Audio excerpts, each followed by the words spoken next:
Okay, so this is where we want to start. Okay, what we ended up saying last time is that in context of physics, there are these field theories which are emerging in which basically deals with a set of degrees of freedom residing in some space, like on a lattice, etc. And from that, we coarse-grained to get some average degree of freedom. And this kind of things appear in different areas of physics. And we chose to think about the order parameter fields, in particular ON spin models. Okay, so as that at every site of the lattice there is an n-component unit vector n, and which interact by a short-range interaction and has a global rotation symmetry under rotation.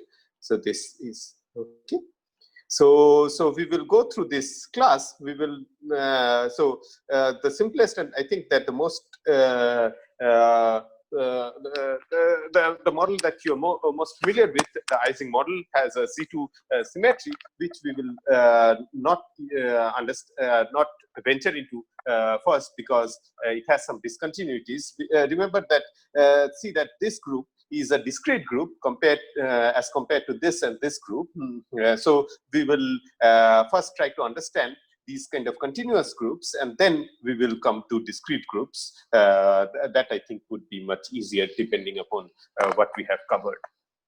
Okay, so the coarse-grained variables are this, which are coarse-grained over some box of intermediate scale, and we know that how to work out the symmetries of this continuous field phi of r, which is a ON vector from the microscopic degrees of freedom.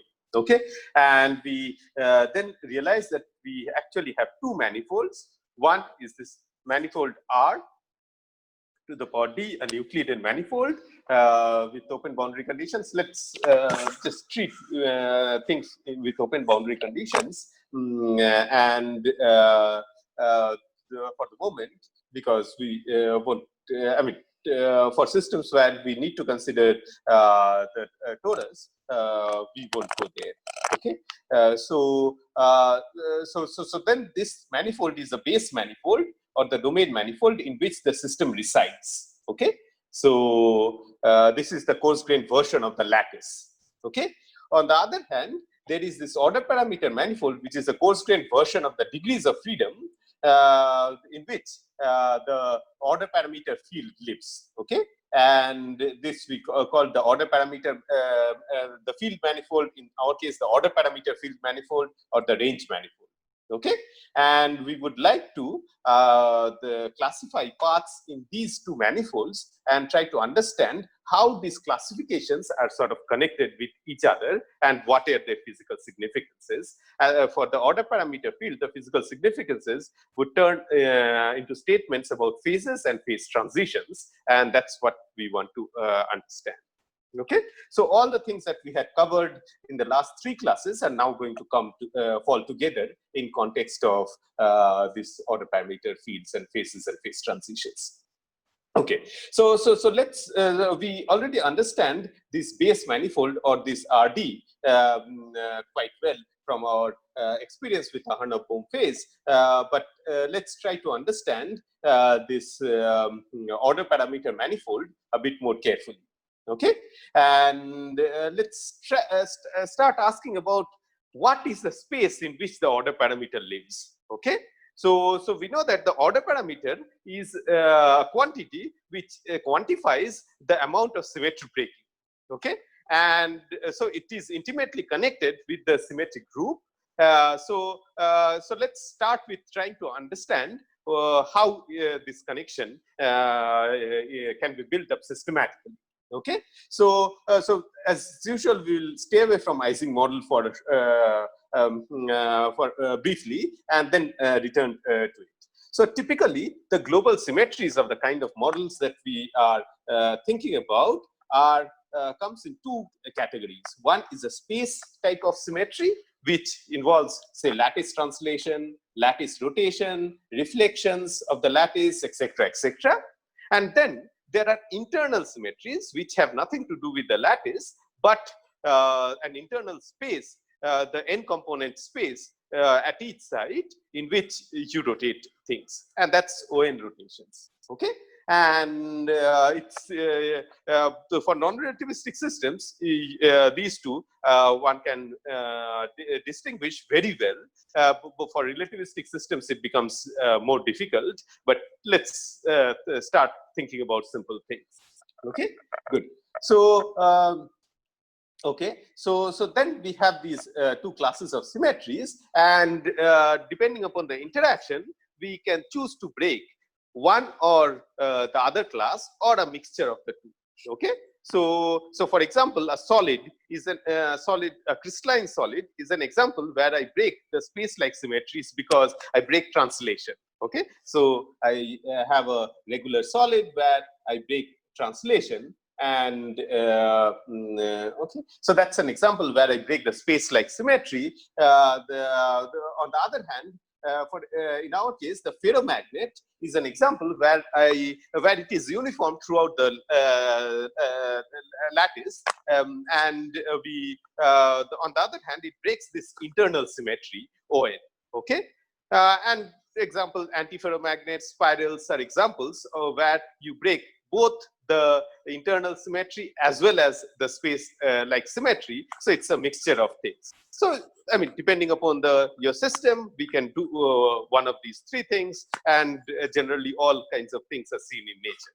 Okay, so so we need to choose the order parameter accordingly, so that we can reflect they can reflect the kind of symmetry breaking the system wants. Okay. So you can immediately ask that how do I know what system wants? Okay, generally we don't know. So we have to do all kinds of calculations and try to figure out what happens. And in some cases, it's easy to figure out. For example, in a ferromagnet or an antiferromagnet, it's easy to figure out. But in some cases where we have lots of competing interactions, which is typically the case of what are known as strongly correlated systems, then it is not so clear at all. And some of the raging problems in condensed matter physics as well as quantum field theory is because there are too many competing interactions, and a priori it is not very easy to say what the system is going to do. So in some such cases, what we have to do is to do all kinds of calculations and try to understand their fallout and compare those fallouts with actual experiments. Okay, so we would pretend that those calculations have been done, and for the kind of simple systems that we are doing, and the right low energy long wavelength modes, the order parameter fields we have identified, and it is of this ferromagnetic type. So we are only going to break this ON space and not the lattice symmetries. Okay, so so we would I think towards the end of tomorrow's class, I'll try to come to solids where we would break the space like symmetries and not any internal symmetry. Okay, so then I mean, as just to recap, given the order parameter, one say for the ON ferromagnet, one writes such Landau-Ginzburg actions or free energies, and then one can understand different phases depending upon whether the system is gapped. We have the disordered phase, or we have the ordered phase. In the disordered phase, the correlators of the order parameters are short range and exponentially decaying. I mean, with a finite correlation length, these are things that you know. So phi r, phi 0 decays as e to the power minus r by xi by sub r. Okay, so this is a correlation length. Okay. On the other hand, for when we condense phi, we get long range correlations of the order parameter, and then the order parameter, the value of the order parameter actually quantifies the amount of symmetry breaking present.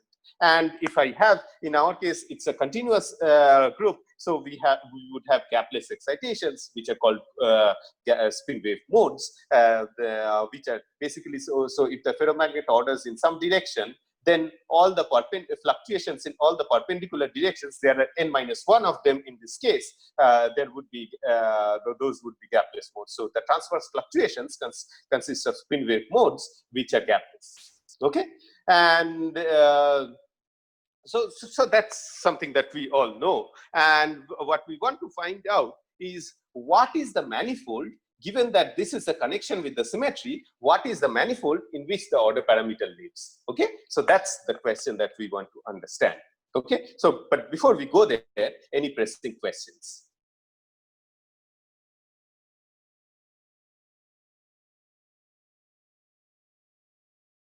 Okay, good. So, so then, I mean, these are simple things. All of you have seen it many times. Okay. So, okay. So, so let's ask for the ferromagnet. What do we expect? Okay. It's so let's ask for a 3-component ferromagnet. So, phi x, phi y, phi z. Okay, and that's what phi of phi is. Okay. So for a 3-component ferromagnet, it's just a vector, okay, unit vector. So, so we expect that it lives on the surface of a sphere, okay, the sphere that we know, okay. So that sphere is a unit sphere which has 2 directions. It is called S2, okay. So that's the name, okay. So in general, if I extend to n components, I expect this to reside on a Sn-1, which is a sphere, unit sphere in n dimension. Okay, so that's the expectation. Okay, so but we want to understand this systematically so that we would can extend it to general situations, all the XY, Ising, and other cases that we want to cover. Okay, so that's the let's see how it comes out. And for that, we have to sort of understand some preliminary things about groups, because you know the symmetry transformation forms a group which is called a symmetric group. And since the order parameter describes the breaking of symmetry, the space in which it lives is connected to the structure of the symmetric group. Okay, so so we need to slightly formalize these ideas and just use some basic things. I won't use anything that I won't need, but that's let's see. So usually these, let's start with groups which are continuous, and then we call them continuous groups. And in some, I think in general mathematical literature, they are also called topological groups. Okay, so groups which are endowed with some structure, like the symmetric group, are also called topological groups. Continuous groups, which are we are more familiar with, but they are also called topological groups. I don't know. I don't know enough to explain you the origin of this nomenclature. But I mean, or I can say you things that maybe not very pertinent to our discussion. Okay, so but let's continue to things that we know. We know that if we have a continuous groups, then which are sort of smooth, then we can generate all elements in the neighborhood of identity element continuously, and those using some generator and continuous parameters, like think about SU2. Okay, so the elements of SU2 can be written as e to the power I n dot sigma into theta. Okay, I can take small thetas and sort of write this as identity plus I into some tau dot sigma. Okay, tau is n into theta. Okay. So then you see that for small, I can, this is a continuous family of parameters, and this is the generators. I can use this to generate elements. Okay, so these kind of groups we are more familiar with are called Lie groups. Okay, and but one must remember that a symmetric group can have disjoint spaces. Okay, like the Ising case. Okay, and we have to be very careful. We cannot extend all the ideas immediately from Lie groups. That would be too restrictive. Okay, so so what I'll do is that whenever I encounter a symmetric group which has disjoint spaces, like the space we are thinking about the symmetric group ON. Okay, so ON is a combination of SON into inversion. Okay, so that means that it involves all proper rotations. Okay, where the inversion, as you know, has two things, which is 1 and -1. Okay, so this describes proper rotations, this describes improper rotations. Okay, so clearly as we know from our knowledge of the classical mechanics, that proper rotations can never be continuously connected to improper rotations. So this kind of this group has disjoint parts. Okay, so if there are such cases, what I'll do is that I'll consider the part which contains identity, which in this case is SUN, okay, which involves identity. And for our case, we will find that we would get all the things correct. Okay, but you immediately would see that this would not work for Ising model, because for Ising model, if I just consider the only one disjoint the section, then that is just a point, a trivial group. Okay, so in all other cases, what we will find is that even the part that contains identity, like in this case SON, okay, itself has a group structure, and we can keep on using the structures that we have discovered to these this particular section.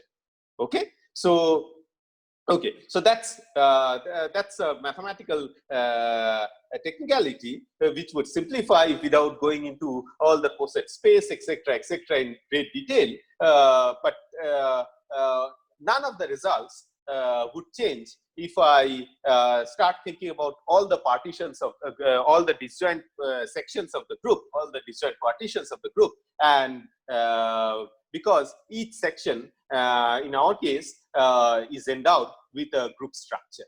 Okay, so okay, so that's the mathematical statement. Okay, so any confusion about that? Let me just see. Okay, Tunir. Yeah, could you explain that ON, you wrote ON equals SON, then tensor product with some identity operator? I did not quite understand. No, not identity, it's an inversion operator. Okay, so okay. So basically, as you know that there are two kinds of rotations. One whose determinant is +1, and one whose determinant is -1, right?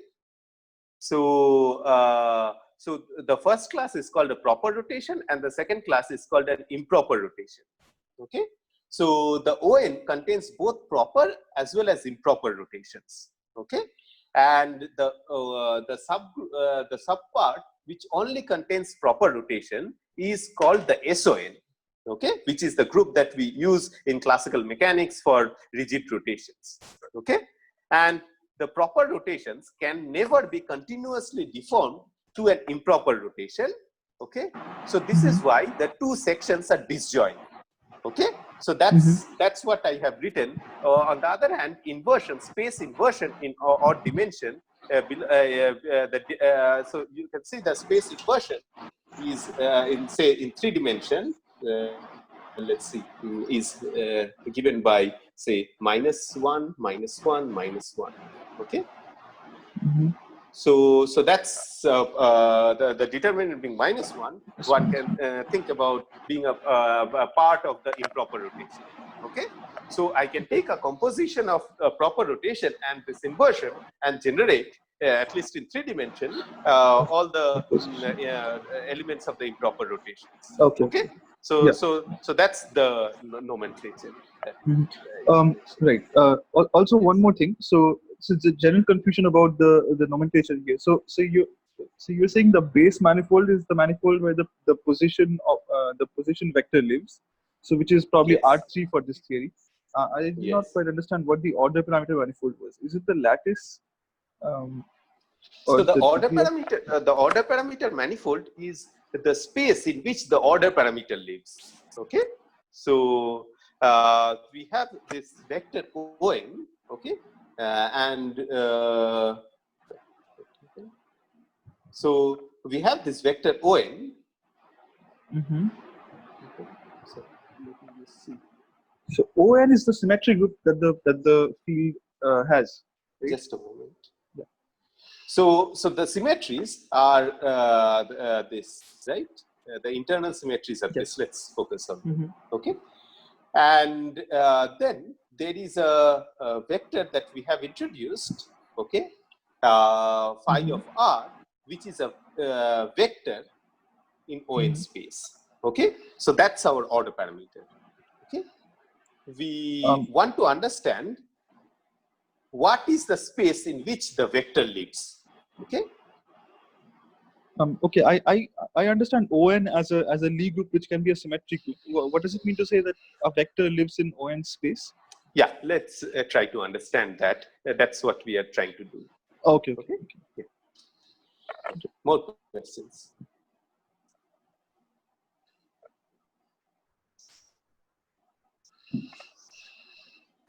Okay, so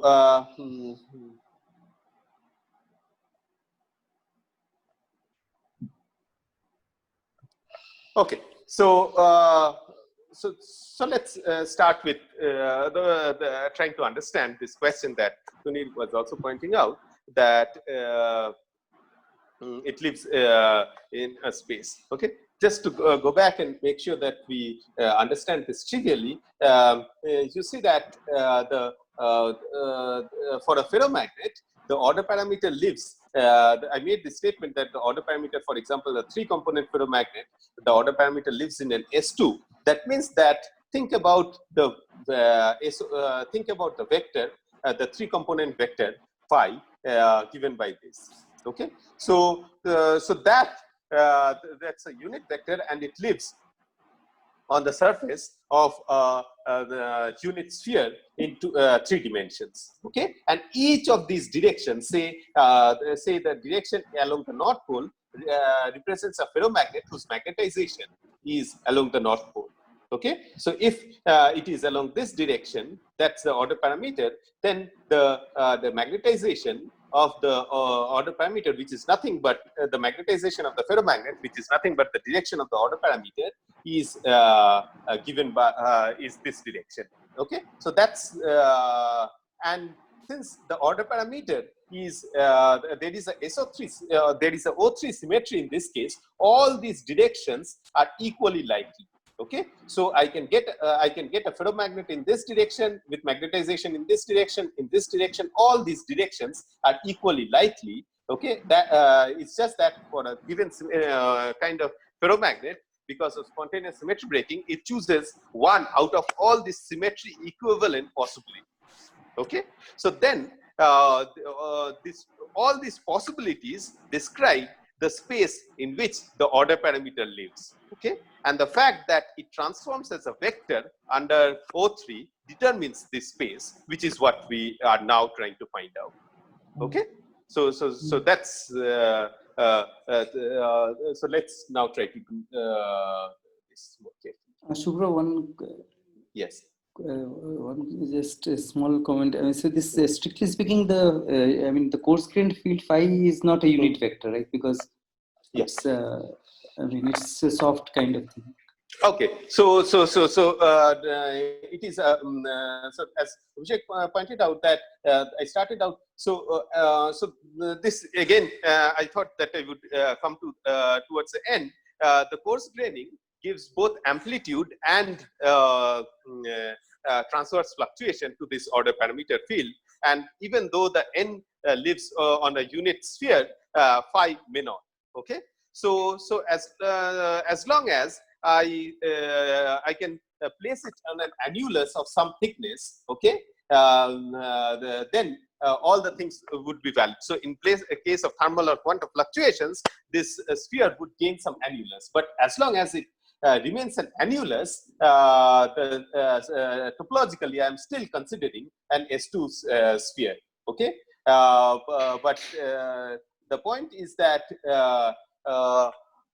the question that we would have to encounter, which is a physics question, is that when are fluctuations violent enough, or the thermal fluctuations are violent enough so that I can no longer consider it as a sphere S2, and I have to consider the fluctuations throughout this because of the coarse graining of the longitudinal mode. Okay, so that would determine two different classes of transitions, which we would try to understand when we understand phase transitions. Okay, that is precisely the point why different phase transitions can be different even in the same system. Okay, so for the moment we are considering that fluctuation. Yes, there is a fluctuation which gives this sphere some width, but this width is small enough so that I can treat this still as the order parameter. Okay, I can renormalize the radius of the sphere and then still think in terms of the unit sphere. Okay, so is that fine, Abhishek? Yeah. Okay. Yeah. Okay. Any more questions? Okay, good. So let's continue. So the order parameter, as we know, transforms non-trivially under a subset of the symmetry transformation. So, for example, the ferromagnetic order parameter does not transforms trivially under space-like rotation, but it transforms non-trivially under ON rotations. Okay, and suppose I take an element of the symmetry group, which in this case are the elements which are like ON rotations, and then if I act this ON rotation on the order parameter, it gives me a different value of the vector. Okay, so which is also a valid order parameter. So phi transforms to phi prime, but phi prime is also a valid order parameter. This is what I was trying to say. So if I have a order parameter living the ferromagnet with the order parameter pointing along the north pole, and then if I give it a rotation along the perpendicular axis by some angle, the order parameter becomes this, and this is also a perfectly valid order parameter. For the ferromagnet, it just means that the magnetization is in this direction compared to the original direction. Okay, so that's the that's the action of the element of the symmetry group. Okay, but you see that immediately, or even within the ON, all the symmetry group, all the elements do not do non-trivial transformation to the vector. Okay, so for example, as we know that if we have a vector like this and rotate it, and the only thing that we have is this vector, and rotate it along its axis. Okay, then before and after the rotation, by any angle about this axis, we would not be able to say whether we have rotated or not. But still, such rotations about the axis of the vector actually forms a part of the SON, the rotations. Okay, or in our case, the O3 rotations. Okay, so even within the O3 or ON, there is a subgroup of transformations which belong to this symmetry group. Okay, which does not do anything to the order parameter. Okay, and this is a subgroup of G given for a given order parameter direction of the order parameter. This is a subgroup, and let's denote this subgroup as H of phi. Okay, and which means that if I take h of phi, okay, sorry, h of phi, okay, then if I do that transformation on phi, I get back phi. Okay, so in this case, in the earlier case, instead of rotating about this axis, if I rotated it about this axis, okay, the order parameter would not change. Okay, so it is not true that all the transformations changes the order parameter. Okay, and this is particular to the fact that I have a vector order parameter.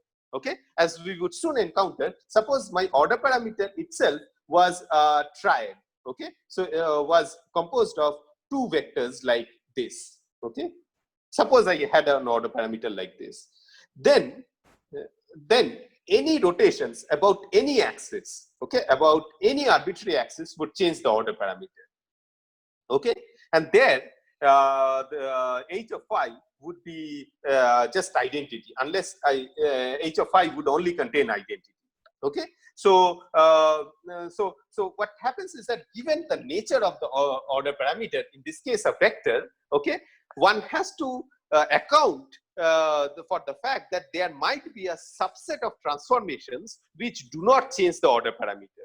Now, as we know that from our ideas of the Lie group, that one way to understand a space is that start with one point in the space and use generators to sort of locally explore the space. Okay, so start with one point in space, that's what we wrote, and use small transformations to locally explore the space. Okay, so as long as the transformations generate the movement, okay, I can explore the space. I mean, quote unquote movement in this order parameter space. I can try to understand the order parameter space. But you see that we have already discovered a set of transformations which does not generate any movement. Okay, so for example, any rotations about this does not change the position of the vector on the sphere. Okay, so to understand the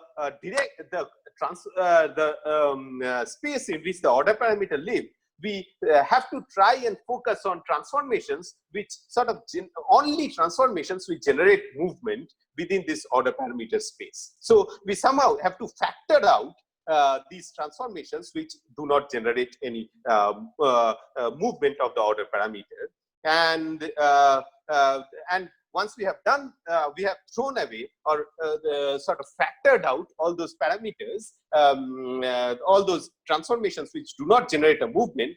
The rest of those transformations can be used to find out what is the structure of the order parameter space.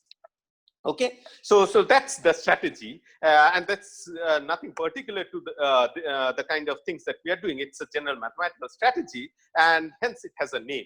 Okay, so this way of factoring out things in context of group is called a coset.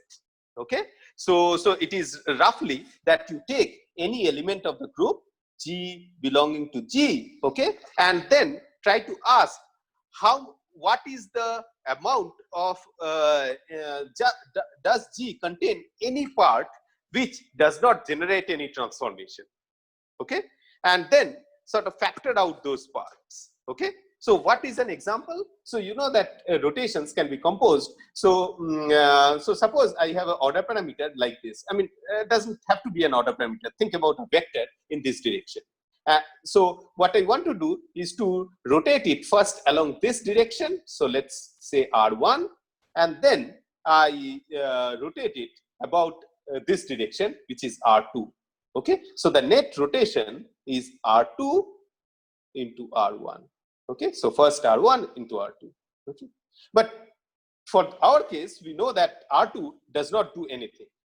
Okay, so we somehow have to get rid of this R2. But of course, this is a matrix. I just cannot divide it by matrix R2 and throw it away. I have to take inverse and things like that. Okay, so that is the formal process of doing is finding the cosets.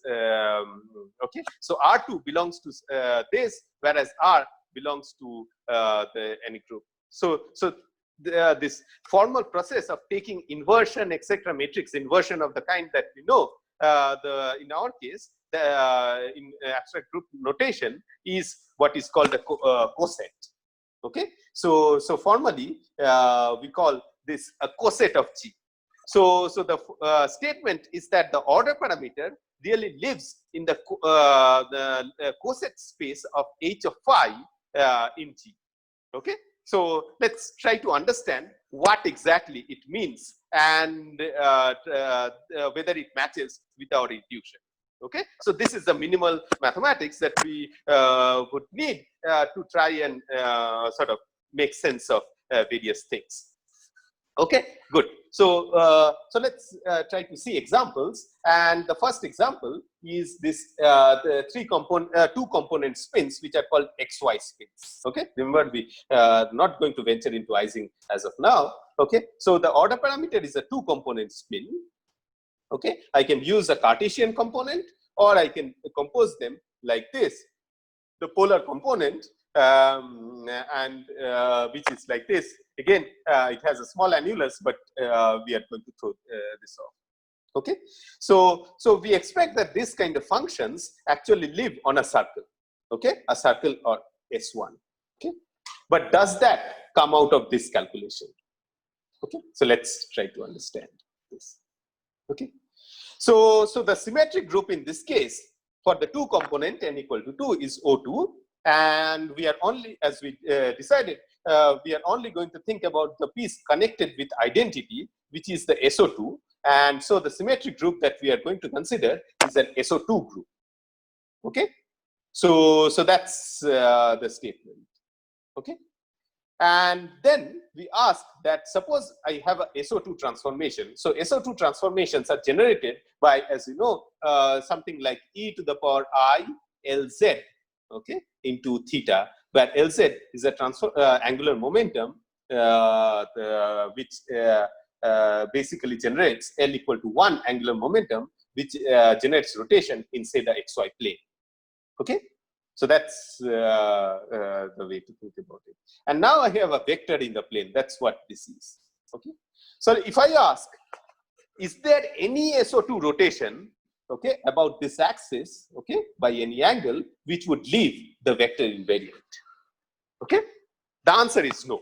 Any rotation that I do apart from the identity would change it. Okay, so this space which does not generate any rotation only contains identity. Okay, so H is just an identity. Okay, so then we have to ask what is the Coset space of H. Okay, and here it is fine. So SO2 by identity, which is nothing but SO2. Okay, and then we know that the SO2 can be characterized by single parameter theta, which is defined between 0 to 2 pi.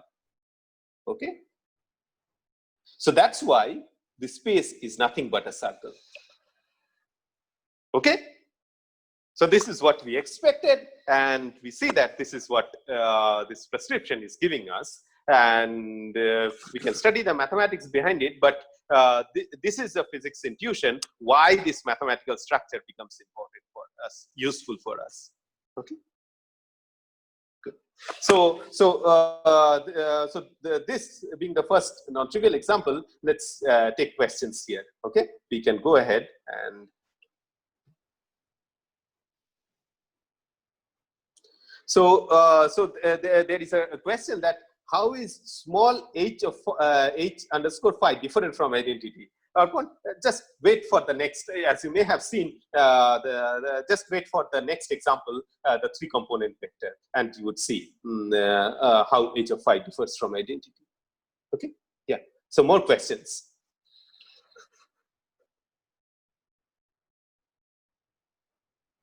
Okay, fantastic.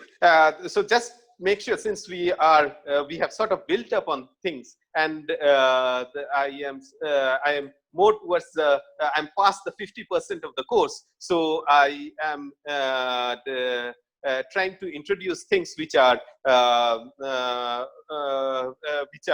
like the applications of the ideas that we had generated. They are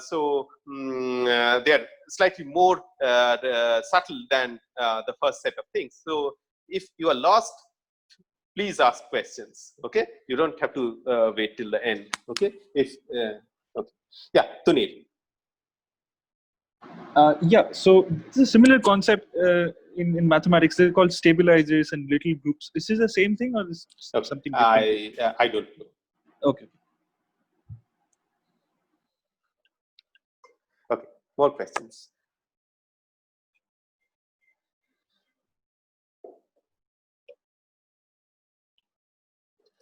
Okay, good. So, so let's think about Heisenberg spins n equal to 3. Okay. So now the order parameter is a 3-component vector, phi 1, phi 2, and phi 3. Okay. And let's try to. So we expect this to be to live on a sphere or S2, but let's see how it comes about. Okay. So the G. The symmetry group is O3, and the connected the component connected to identity is therefore SO3, the proper rotations in 3 dimensions. Okay, so now you see that I have a vector and a vector in some direction. Okay, so suppose I have a vector in this direction. I'll try to draw the axis. Okay, so it's a vector. So if I choose this direction, so all rotations which are generated by this form I L equal to 1, okay, into phi hat, okay, into theta, okay, that cannot change this vector. Okay, so those the direction, those rotations cannot change the vector. Okay, but if I sort of take my, I can always re-rotate my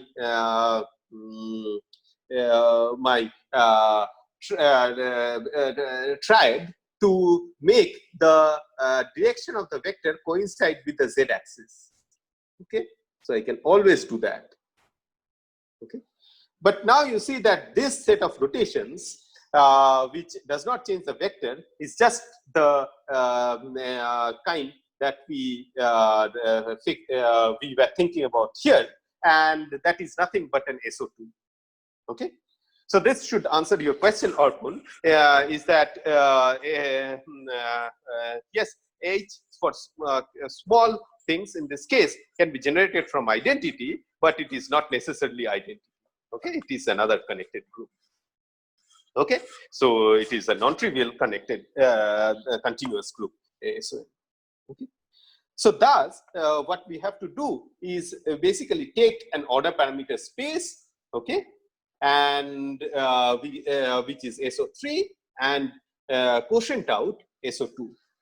Okay, so that's what we would like to do.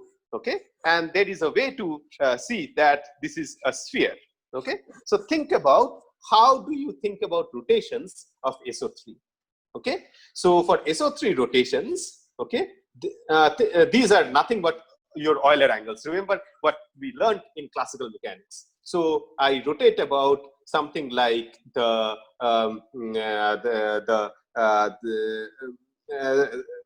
rotate about the, say, the x-axis. Okay, so I rotate like this, so that generates my polar angle. Okay, so then I rotate about the z-axis, that generates my azimuthal angle. Okay, and then I rotate about the spin axis. Okay, that generates my spin. Okay, so given theta, phi, psi, okay, I can write down a rotation matrix which belongs to SO3. Okay, now so how do I represent this?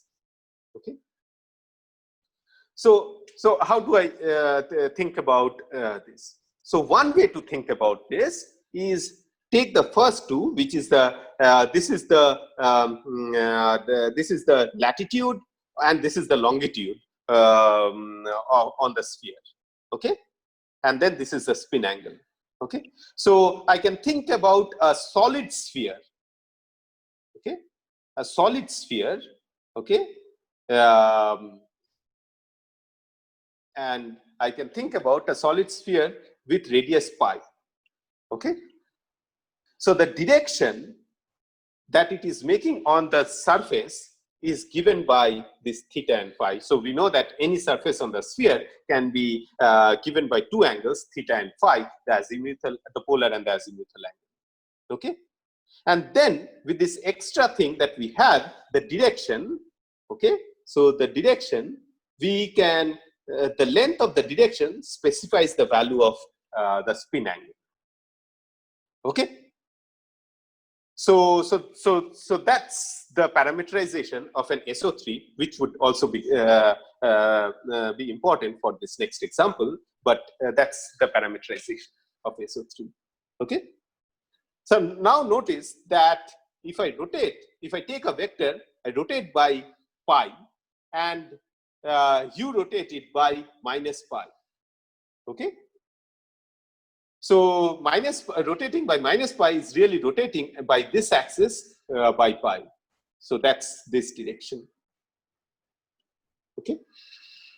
So in this case, if I take n, okay, and rotate it by pi, I take something like this. Okay. So this is the point in SO3. Okay, because this is the direction and this is the amount of rotation of the spin axis. Now you rotate by n of minus n by pi, which is minus n is this direction and this is pi. But you say that if I rotate by pi in this direction and rotate by pi in this direction, for the vector it is just the same. Okay, so the vector, so this point and this point are actually physically identical as far as the vector is concerned.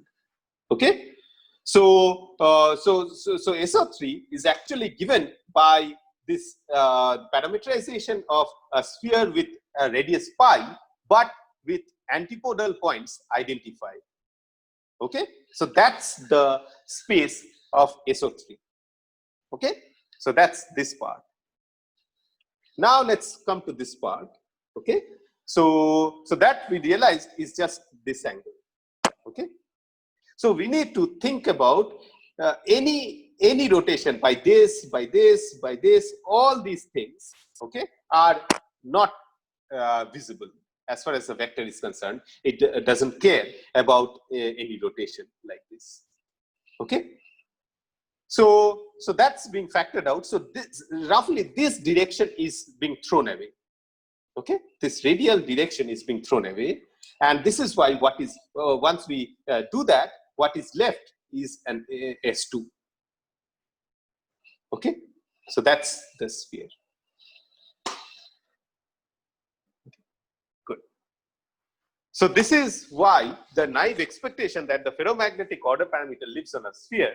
This is a more mathematical, rigorous way of doing this. Okay, good. So questions at this point? Okay, fine, good. So okay, so then what we want to do is to think about a new kind of order parameter like the superfluid helium. Okay, and which the order parameter is now given by an SO3 matrix. Okay, so the order parameter is an SO3 matrix which I mean, you can read up helium. This is the A phase of helium, where I need 3 mutually orthogonal unit vectors to specify the order parameter. Unfortunately, I won't be able to go into the physics of why this is the order parameter, but let's just take this. Okay. So then, so what we have is now, and the order parameter is an SO3 matrix. Okay, that's R. And the symmetry group is also SO3. Okay, and as we realize that, so if I take a triad and try to do an SO3 transformation, unless the transformation is identity, it is going to change the triad. Okay, and therefore the subgroup invariant subgroup is just identity. Okay, and hence the order parameter is just the order parameter space is just SO3, and for the kind of discussions that we had, it is just S3 mod Z2 because the opposite points are identified, and such spaces are called projective spaces, and that's the notation, mathematical notation. Okay, so that's the kind.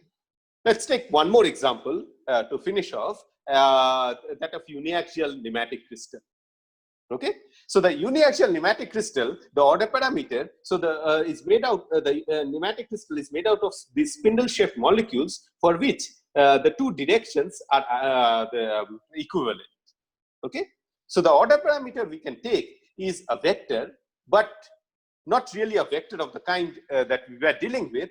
It is called a director, which is a vector endowed with this extra equivalence that the physically I should not be able to distinguish between this direction and its antipodal direction.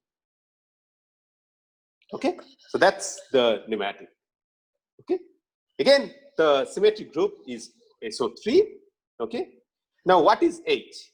Okay, so H, for if it was a vector, okay, H would contain the SO2 rotation about rotation parallel to this vector. That's this SO2 parallel. But because it is a directed, it is a director, the two directions are equivalent. In addition to SO2, it also has a pi rotation. So if I take an axis which is perpendicular to the director and do a pi rotation, okay, I should not be able to distinguish. Okay, so suppose I rotate this point to here, I should not be able to distinguish. Okay, so that's the structure of H, and that has a name, D infinity. I think that's the standard name, and we can try to understand that. Okay, and it is more, it requires more computation, but one can show that the order parameter space now one is dealing with is an S3 mod Z2. Okay, and one way to understand that is that if this was a vector, okay, it was an S2. Okay, so that's the ferromagnet. But now this direction and this direction are same. So that's the so the antipodal points must be identified. So that's the Z2 here. Okay, so only half sphere forms a physical. Okay, so that's the argument. I mean, as you can see, I can go on and try to characterize these things for solids, which I'll definitely try to do towards the end tomorrow. But if not, I think you should. This is old enough, and you can read Marvin's article about solids, about the part with the solid. But what, having classified this order parameter space, we now want to ask, go back to this question as to what is the relation between the classification of the base manifold and the order parameter manifold, and that's what we would like to understand. Okay, good. So to understand that, since we know the homotopic classification of RD, we would now like to understand the homotopic classification of this order parameter manifold. Okay, and this is an exercise in mathematics. I'll only tell you the results, which is as follows. If I take the pi1 of S, so for xy spins, we saw that the order parameter manifold is S1. Okay, so the pi1, the first homotopy group, is Z, which is a group of integers, 0, plus minus 1, plus minus 2, plus minus 3, and so on and so forth. Okay, and all our other higher homotopy groups are 0. Okay, so this means that if I have a circle, okay, if I have a circle, okay, then closed loops on the circle are like this. Okay, so you go and come back. Okay, and then you go all the way and come back. Okay. So if you do this, you can continuously shrink it to this point. Okay. So that's n equal to 0. Okay.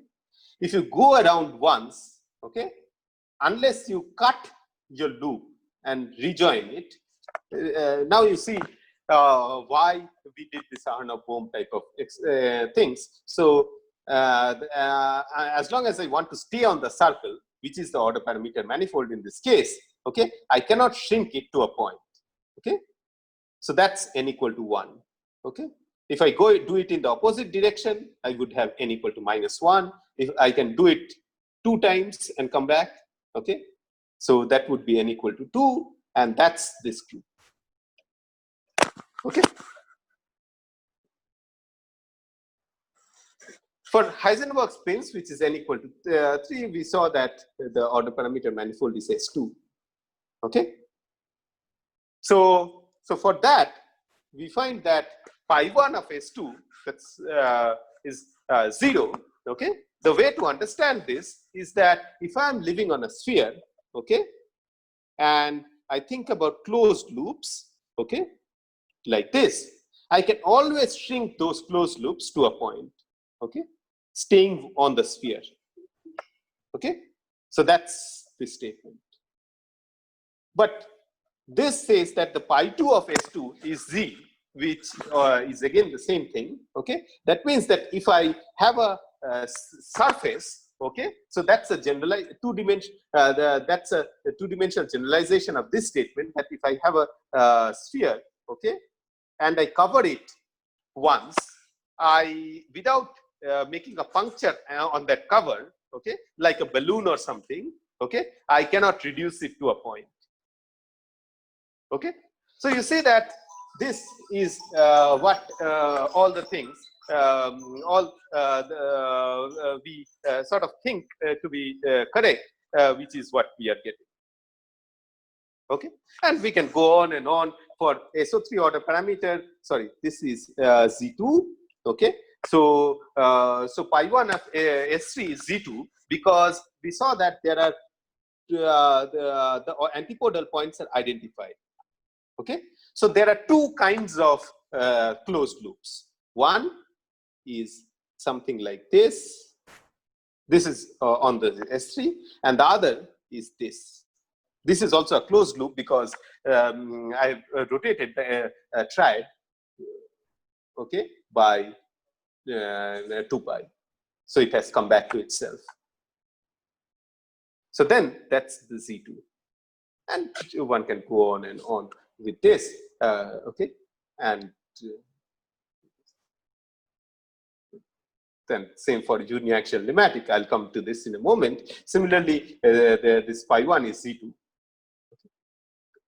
So now what we have is a complete classification of the both an understanding of the order parameter space and its homotopic classification. Okay. So this then constitutes our understanding of the order parameter space. Okay, good. Questions?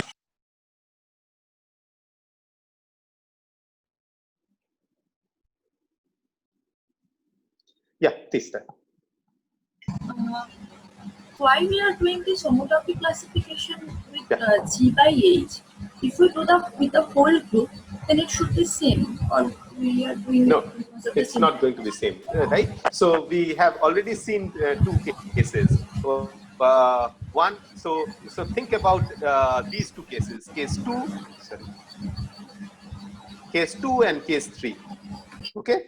So this, in both these cases, the group G is SO3. Okay. But in one case, the order parameter is a vector, and in the other case, the order parameter is a triad. Okay. So the G is in both the cases proper rotation, but the representation under which the order parameter transforms is different. One transforms as a vector, which is a rank 1 tensor, and the other transforms as a triad, which is a rank 2 tensor. Okay, and accordingly, the space in which the 2 things live is different. Okay.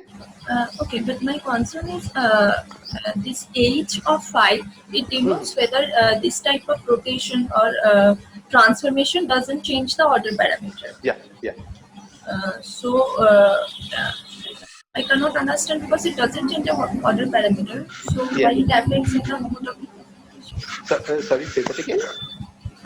It doesn't change the order parameter. Yes.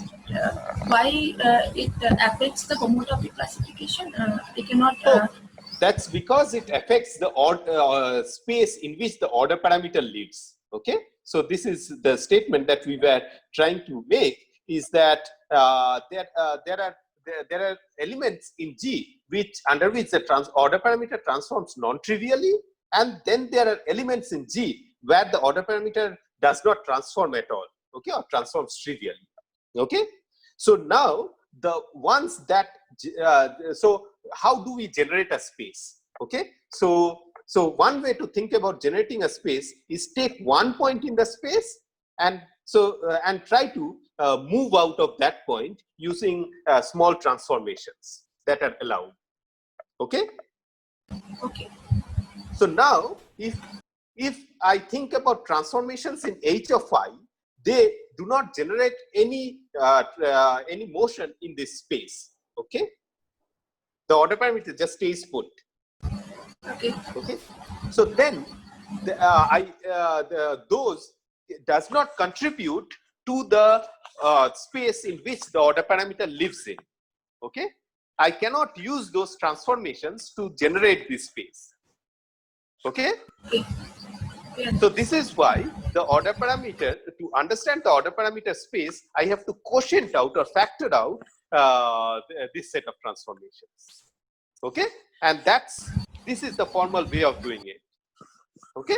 After factoring out, we are considering which homotopy class it belongs. Yes. So this is the order parameter space. Now we are trying to understand the order parameters, the homotopy class of the order parameter space itself. Okay, so this is the right thing to look for, and not the G. Okay? And we realize that this gives the right answer for the cases. Say for the ferromagnet, considering this gives the right answer, and not only the SO3. Okay, we would get a wrong answer. Okay. More questions? Yeah, Tunid. Could you come to your the last slide that you had? I have a question. So yeah, so you have a yes. So here you write S2 quotient out by Z2. The Z here is not the bold-faced Z. Like that, I understand the cyclic group. What does this Z mean? Oh, Z2 means an group. Which sorry, if I group of two elements. Just 1 and -1. Okay. The isochrone. All right. Yeah. That's it. Okay. Yeah. More questions. Yeah. Good. Okay. Good. So now that we have covered all this mathematics, we are finally in a place where just one more thing. I'm sorry to interrupt. So the Z2 in the bold here and the Z2 not bold are the same Z2. Yeah, I think that's a typo. Okay. All right. Yeah, I was just confused about this. All right. Thanks. Yeah. Okay. Okay. So so then we are now trying to in a place where we can understand the consequence of this. Okay. So so the point is that we have this classification of the base manifold and the order parameter manifold. Now now what? Okay, so let's try to concentrate on the first homotopy group for this discussion. So we will consider the pi 1. Okay, and then let's try to do the following exercise. Okay, so consider the base manifold RD, the dimensional manifold, and the base point in RD x0. Okay, and think about all closed loops with that base point. And that's something that we have defined before. Okay, Now, think about the order parameter as a map, okay? And the order parameter, the map, then maps each of the point on this loop, okay? So this is a base manifold RD, okay? And then there is a, okay? So all these points lie on this map. And for all these points, if I use this, so so R, okay, so this generates a map to R to order parameter manifold.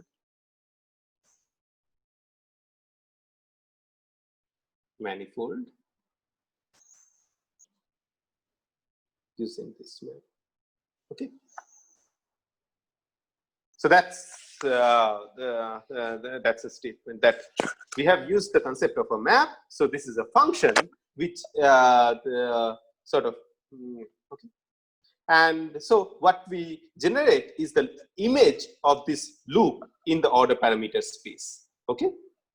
So, and that is also a closed loop in that order parameter space, because think about the value of the order parameter here. So phi of x naught, okay. Now if I go ahead at different points and come back to phi, I get to the same value, okay. So that means that in the order parameter space, okay, I come back to the same value of the order parameter, okay. So therefore the image of this closed loop is also a closed loop, okay, and with the base point in order parameter space, okay. So that means that this function phi of R, okay, that's the value of the order parameter field, generates a map of closed loops, okay. In this case, if I take closed loops in the base manifold, two closed loops in the order parameter manifold, okay. But now suppose phi 1 in the order parameter manifold, which is a classification of closed loops in the order parameter manifold, is not equal to 0, okay. So that means that closed loops in the order parameter manifold cannot be contracted to close to simple points again, to continuously, okay. Cannot be deformed to 0, okay. So that means that the order parameter has non-trivial closed loops, okay, and which cannot be deformed to 0. And now one can ask, what are the implications of those loops, okay, back on these loops that I created the image of, okay. So that's the question that one wants to ask. And but I mean, maybe one thing to keep in mind is that how is this possible? Because we always realize that in RD, all loops can be contracted to 0. So there seems to be an apparent contradiction, because this was an RD which is a Euclidean group, a simply connected group. So it seems that naively any loop I would be able to draw here, I could connect it to 0. But it seems that its image generated by this phi r, okay, cannot be contracted. So if this cannot be contracted and this can be contracted, then there is an apparent I mean, there is an inconsistency, okay. So so to keep the sanctity of this map, okay, these two loops must do the same thing, okay. And so then the question is, how is this possible? So the answer is that phi becomes singular at isolated points, phi of r, okay, in 2 dimensions, isolated points, or lines and points in 3 dimensions, okay, such that this thing is not so within this effective theory, we have to admit for such singularities to make these things consistent, okay.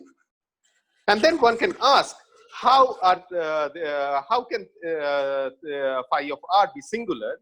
And because it's a physical observable, for example, the ferromagnet is a physical, the magnetism is a physical observable, and the answer to that is something that we have already learned, is that phi of r has a UV regulator. There is a UV regulator in the theory. The fact that we have an RD,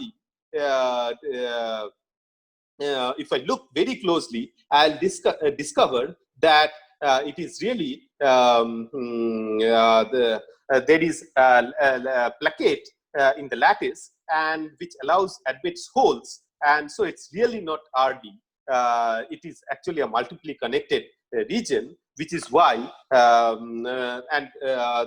once we reach, and the holes are typically of the size of the UV regulator, and hence we can admit singularities. Okay, so the physics is same. It's just that naively taking the continuum limit is meaningless, as in all cases. Okay, so so this effective theory then allows for these defects in the order parameter space, which are singularities of phi of r, and we will soon see such singularities, which are called topological defects. Okay, so we must admit topological defects in the theory, because within this to reconcile the two facts that the order parameter manifold is different. Okay, this is just a statement of what we discussed. You can read this, but it is because of this UV regulator, okay, that the singularities are allowed to exist.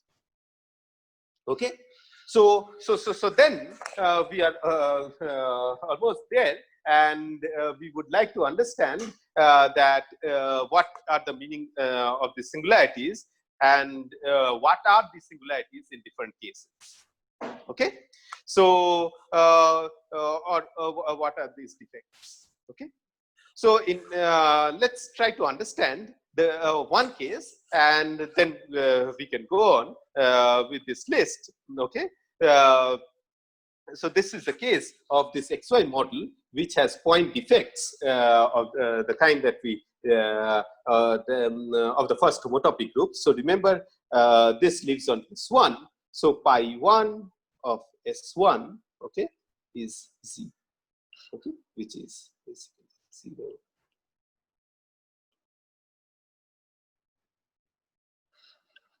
Okay. So what does that mean? It means that phi of r, so phi of r, remember, was a two-component field, phi 1, phi 2, or we can think about denoting it by phi of r, which is e to the power I theta of r, an angle where theta belongs to 0 to 2 pi. So then it means that there are isolated configurations of phi of r, which are singular, in the same sense that Coulomb's law for a point charge is singular. Okay, so let's write phi of r as phi. Let's okay. So sub n by 2 pi r into r hat. Okay. So this we can see in 2 dimension looks like this. Okay, and it has a singularity, but if I look closely, the singularity is allowed because there is a plaquette of some kind. There is a UV regulator of some kind, which this is allowed. Okay. And this n, just like the charge, controls the strength of the singularity. Okay, so when we start tomorrow, what we will see is so these kind of singularities are called vortices. Okay, so when we start tomorrow, so tomorrow we will devote the entire class to understanding, except for brief bit at the end, hopefully, we would try to understand these vortices. Okay, and we will try to find out what are their consequences and how do they affect various properties of the system. Okay, that would be the example of the topological defects. Okay, but now you see that with our background of understanding magnetic monopoles and UV regulators and things like that, we can go ahead and ask all these kinds of questions to all the settings that we have discovered and many more that you are more familiar with. Okay, so this is this then generates the list of topological defects that are allowed in the system, and the question then is that what are their manifestations? Okay, so one particular manifestation that we would concretely work out tomorrow is what is called the XY phase transition mediated by vortices, which was pointed out first, as far as I know, by Berezinski, Kostelis, and Thouless. And there is a very there is elegant formalism to deal with this using the technique called XY duality devised by Chandan and Bert Halperin. Okay, so that would tell us why these topological defects, why in a particular example, why they are important. But let's just end with a few pictures that you can also think about in terms say the book by Mermin, or the RLP by Mermin, or Chaikin-Lubensky, anywhere. Okay, so this is basically for the XY vortices, the value of theta. Okay, so this is in base manifold. Okay, so this is in R2. Okay, in 2 dimension, and so this is the value of theta. So there is a vortex at this point. Okay, so similarly, the vortex strength is n equal to 1, and we will see how to count that vortex strength from the expression of the order parameter like this. Okay, and but that's for tomorrow. Okay, and then one can draw different kinds of vortices. I won't be able to teach you how to do these things, but these are things that you can learn by yourself and do various things. One can check that one can draw different kinds of vortices with the same winding number, like in this case, and all of them can be deformed together, just as we saw in terms of the homotopy group. Everything that belongs to the same homotopy group can be homotopy class can be deformed into each other. So all these properties you can draw pictures and find what yourself out. And those are sort of useful things to do to make yourself efficient in this kind of thinking. Okay, so similarly, one can draw nematic disclinations. So now the disclination. So look at this picture. This is again from Mermin's RMP. So the nematic. These are uniaxial nematic. Okay. So the uniaxial nematic is not a director, not a vector. The both is a director with both the directions identical. So if I forcefully make it a vector, which is what is done in this right picture, so it is given a direction just to make things visible. So you see that as I go around this point, okay, the nematic director changes by the orientation changes by the pi. Okay, so about this point. Okay. So it changes by pi, but that's okay for the director, which is this picture, because anyway I cannot distinguish between the positive direction and the negative direction. Okay, so then this constitutes this defect, which is pi 1 of S2 mod Z2. Okay, which we saw is sorry. Yeah, so this is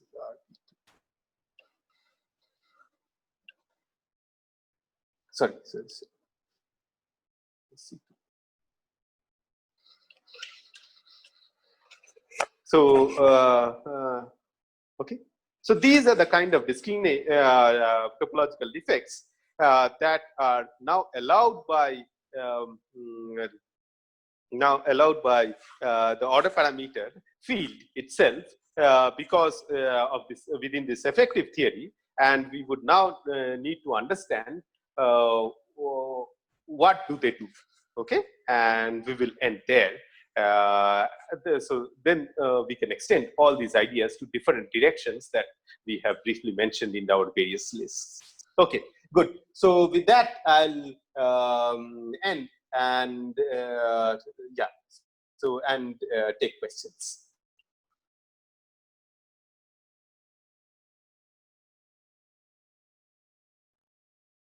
Okay. So there is a question by Orpon. There is the question is pi2 of S2 is equal to 0 is not clear to me. Say I wind 2 times on the surface.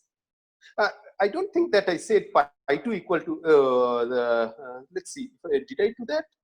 Then that's a mistake. So let's see. Yeah. So here, right? So pi2 of S2 is Z. Okay. So that's pi1 of S2 is 0. Okay. So pi2, remember, is mapping of closed surfaces. Okay. So mapping of closed surfaces, as this balloon example would suggest, that if I have a balloon and I want to shrink it to a point, okay, I have to puncture it. Okay. But if I have a rubber band on a sphere, then I can shrink it to 0 without cutting it. So yeah, I don't think that that's what they said. Okay. Yeah, more questions. Okay, Tunit. Yeah, could you come to the slide after this, the slide that you have now? Yeah. Yes, after this one. Yeah. After this one also. Yes, yeah. I'm trying to understand what's happening here. So as you said, we have two manifolds. One is the order parameter, one is the space manifold. And why are we looking at that at homotopy classes of the order parameter manifold? I did not get this point. So remember the point is that if I take so I have this R of t, and at every point I have the value of an order parameter, right? Okay. So if I take a closed loop in R of d, okay, so at every point I have a phi of R. Okay. So I'm just trying to script points. So phi of R1, phi of R2, and so on and so forth. Okay, R3, and I come back to phi of 0 or something. Okay. So now the point is that this is a closed loop in RD. Okay. But at every point I have this function which generates a map. Okay. Is this clear? And then the map creates an image of this closed loop in the order parameter manifold. Okay, because okay, so that's the reason why all configurations in real space for the order parameter are on this closed loop gets mapped to a closed loop which is an image in the order parameter manifold. Okay. And then the point is that are all these images trivial or non-trivial? Okay. To answer that question, we need to understand the structure of the homotopy group or in the order parameter space. Okay. And that gives us the fallout is are these topological defects. Okay. When you say trivial or non-trivial, what are you thinking of? as you have seen, that definition in terms of trivial or non-trivial, in terms of closed loops, has been whether one can deform a loop continuously to identity or not, right? Okay. So we want to investigate the homotopy group, the homotopy group of the order parameter manifold itself. Yeah, that's what we have been doing, right? Right. Okay. Right. And how does that connect to the physics? Like, why do we want to know about the homotopy group? Yeah. So we have seen that the fallout of that is that there should be points in two-dimensional space, etc., where the order parameter must allow, for this to be consistent, the order parameter must allow the UV regulated singularities, which are called topological defects, right?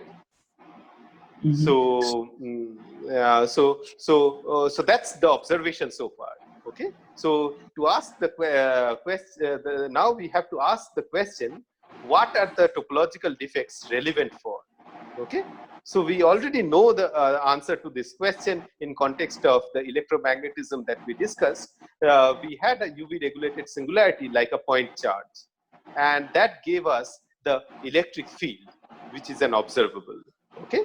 So similarly, we would try to find what are the implications of these topological defects. Now, since the topological defects are now in the order parameter manifold, and the order parameter is related to description of phases and phase transitions, therefore, the implications would be in theories of phases and phase transitions. That we haven't discussed, and we would discuss one example of that tomorrow. For this XY bodies. Okay? Okay. Okay. More questions.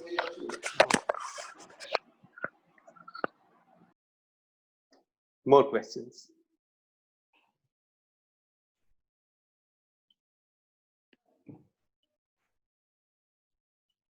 Okay. If not, I think there are no other questions. So.